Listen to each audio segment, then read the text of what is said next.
mga lalabs, pasok tayo or tingnan natin ang ito ay old school, many decades na ang nakaraan. So ganito rin yung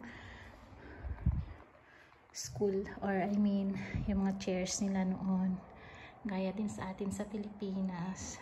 O diba, pinipreserve nila until now. Tayo ay nasa isang outside museum. So, ayan, ang tibay ng upuan, diba? Ang ganda tingnan. Alala ko nung grade 1 ako, or hanggang yung ano ba, yung elementary grades natin. Tapos mayroon akong seatmate, ginawa akong secretary. Ako lang yung taga sulat sa notebook niya. At yung someone na yan ay hanggang ngayon we keep talking about the history. Ayan, o diba, tingnan niyo yung blackboard. Ayan. So ganun din yung kapanahonan dito noon. Ayan, o diba, at least pinipreserve nila ang ganitong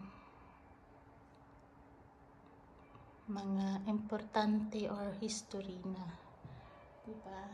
Hanggang ngayon ganun pa naman talaga ang ano, inuupuan ng ang students sa Pilipinas, diba? Yung iba may armchair na, dito wala pa yun. Ayan. So ito yung lugar, tapos may second floor siya.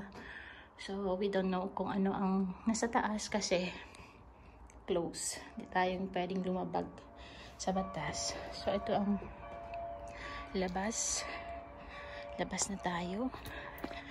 Ayan, diba ang ganda ng lugar. So yun yung school, diba ang cute. Ayan ang old school nila. So naging museum na siya ano sa ngayon. Kailan ba ito na ano nagawa? Tingnan natin. Ayan ang story about dyan. 1860. So diba 1860 mga lalabs.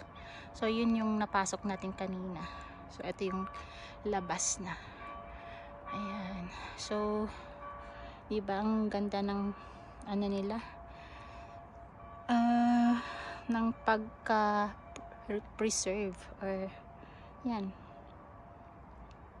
talaga sila dito.